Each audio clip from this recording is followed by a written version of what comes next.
Hello, everyone, and thank you very much for joining us today. We hope all of you are well. My name is Darris Cooper, and I'm honored to be partnering with the LGBTQ plus PRG group to bring TAO Dog Yoga to all of you. Now, today's doggy yoga session provides us with a moment to pause, quiet our minds, and truly connect even deeper with our furry companions. You know, Pride Month helps to remind all of us that we have so much more in common than we do different. We are all human.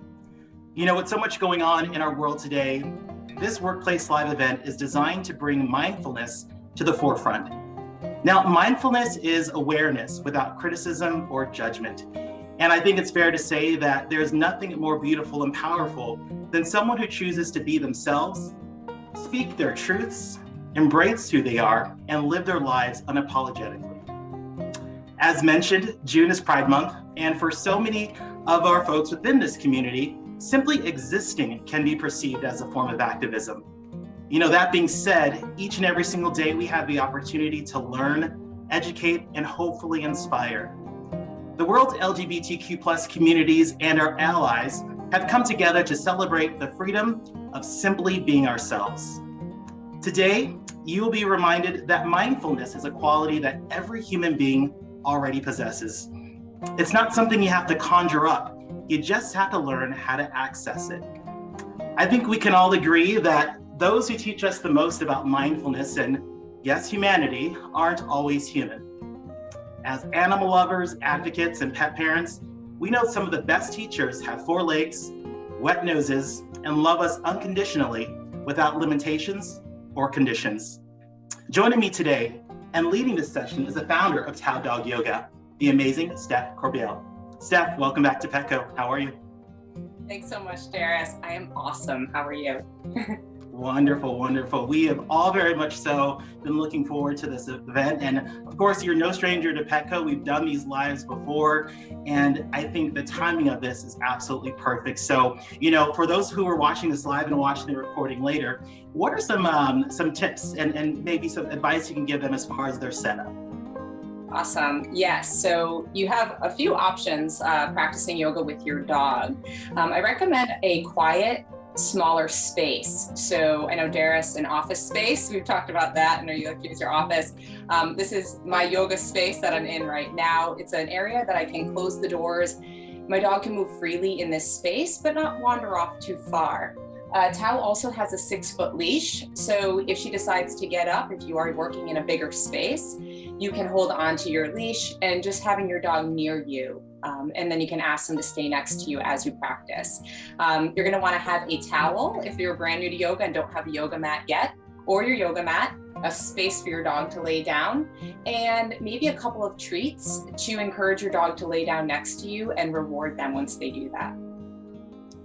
Fantastic. So again, those are all going to be very helpful so that you, of course, have a wonderful virtual doggy yoga session today with the amazing Stef. So one thing I do want to call out, of course, as we mentioned, the timing of this event, I think is so very important. Yoga for me at least, it really helps to ground and again, be in the moment. And of course, Stef, you have just this amazing ability to bridge the worlds of humans and animals through this practice. So do you want to share a little bit about TAO Yoga before we get this session started?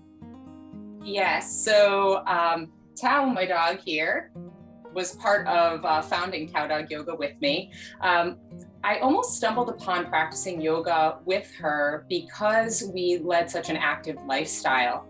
And I found we paddleboard together, we kayak together, we hike. You know, I take her on my ski trips even, we play down at the beach.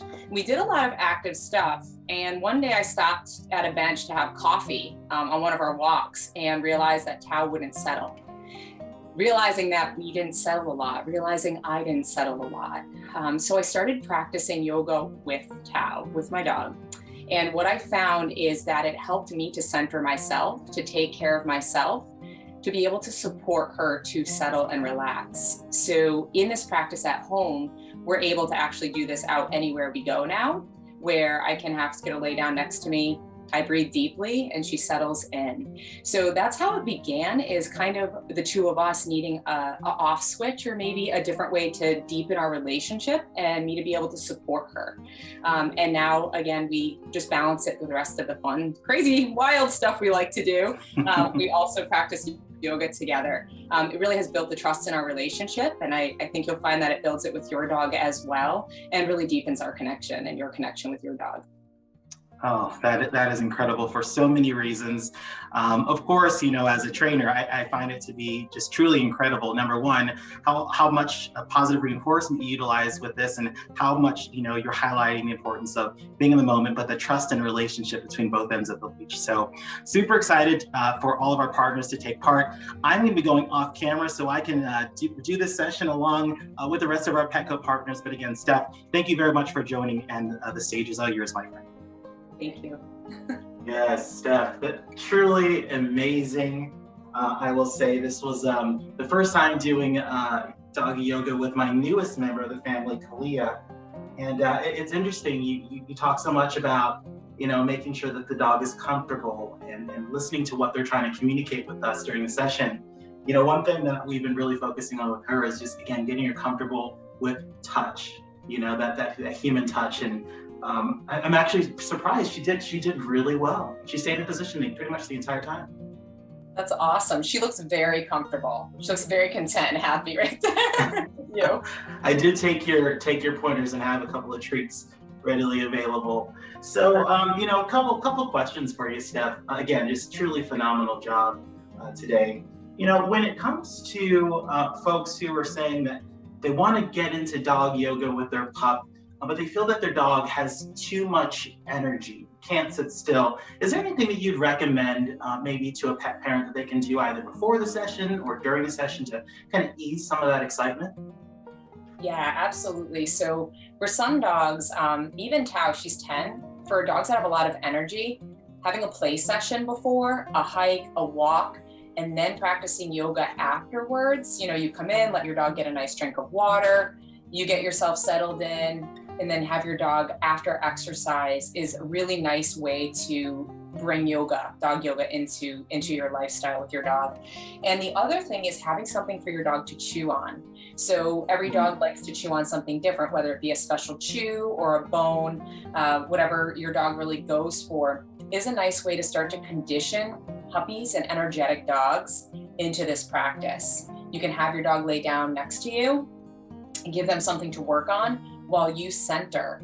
That also tires them out and provides some enrichment. So they're getting the benefit of that. And you're also conditioning and training this behavior of, you relax on your spot, start to wind down with me as I breathe. And then as you're starting to breathe and move, your dog's like, oh wait, we've been here for 20, 30 minutes. They're done with their chew and they can partake a little bit easier into the practice. But those are some good tips and tricks for even first time doing it with a dog, puppies, and dogs with lots of energy. Now that's a really, really good call out. This is pretty much Kalia most of the day, so it's probably more so applicable to my other dog, Sakai. So another question for you, Steph. When it comes to yoga, obviously when it comes to yoga with people, there are different levels, right? And depending on your comfort level and experience, some poses are a little bit more harder than others. So in doggy yoga, are there different levels of expertise and or levels of yoga? For the humans or the dogs or both? Probably both. Yes. So at TAO Dog Yoga, I teach a variety of different practices depending on what I'm looking for in that practice. So for instance, yesterday I taught a Zoom class and it was core for you and core for your dog.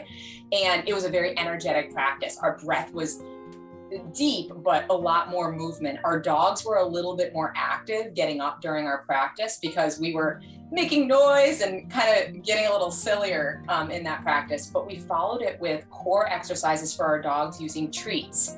And a lot of times treats will get your dog a little bit more excited to want to engage with you. So that pairing worked really well. So that practice physically for us as humans was a little bit more vigorous.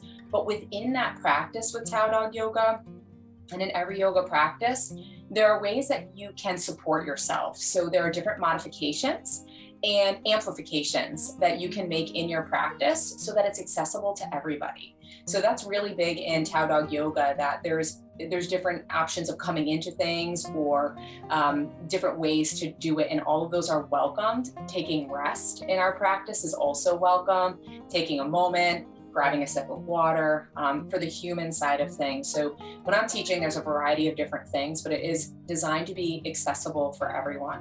For our dogs, today we worked on calm touch handling techniques, which I love. Sometimes we do that and then come into a nice long shavasana with our dogs. That's very lovely. And then other times our practices, our dogs settle while we do yoga, and then we do more stretching with our dogs and more kind of workouts with our dogs. So it really depends on the practice. Again, when I'm thinking of teaching dog yoga, and I try to have that always in the forefront, that there may be a 8-week-old puppy on one of my classes, as well as a 14-year-old dog. We've had that range. So very important for me to be able to give that feedback to everybody, so that what you're doing with an older dog, you're supporting them, keeping them safe, not overdoing anything. Again, it's all about what you said earlier, Darris, is listening to your dog's body. They're going to communicate back. If you put your hands on your dog and you go to do something, they'll let you know how far you should go. Puppies tend to be a little bit more like, I'm going to do it all. So we need to kind of remind them, not too much there, little pup. So monitoring them a little bit differently. But that's what I love about this practice so much, is you can take the yoga for the humans anywhere. You can take whatever pieces work for you in your body and do them. And same for the dogs. You're going to take things that work for you and your dog that I offer, and then other pieces that you say, oh, that might not be as fitting for my dog. This makes more sense with them. And that's the beauty of it. Oh, beauty indeed. And, we talk often about, the importance of being a pet health and wellness company. And I think, doggy yoga kind of checks the boxes for the wellness of our furry companions, but then also too, of course, our wellness as well, because again, both are equally and critically important. So Steph, one thing there's a lot of reasons why I love talking to you and learning from you is, you talk about often, what folks have said after I've gone through some of these, yoga classes with you. So I would love for you to share, maybe a success story from maybe one of your clients that really embraced doggy yoga and it potentially changed their life and or their dog's life. It's so funny as you say that, because my mind just starts going like thinking of Yeah. all the people, and it's so full. And then my heart is so full because of what they share. It's so life-changing for people and their dogs. And I think the one that really comes to mind is someone I work with. She has this beautiful golden. So it makes me think of you too, Darris, right? She has this beautiful golden, and brought her dog to a dog yoga class post-COVID. So her dog didn't have the same experiences during COVID that some of her other dogs had when she was doing socializing and raising her pup.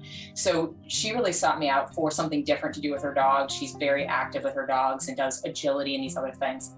Sought me out and said, I'm looking to bring my dog to a class. He's been kicked out of other obedience classes because he'll bark and he'll carry on and he'll get himself all worked up.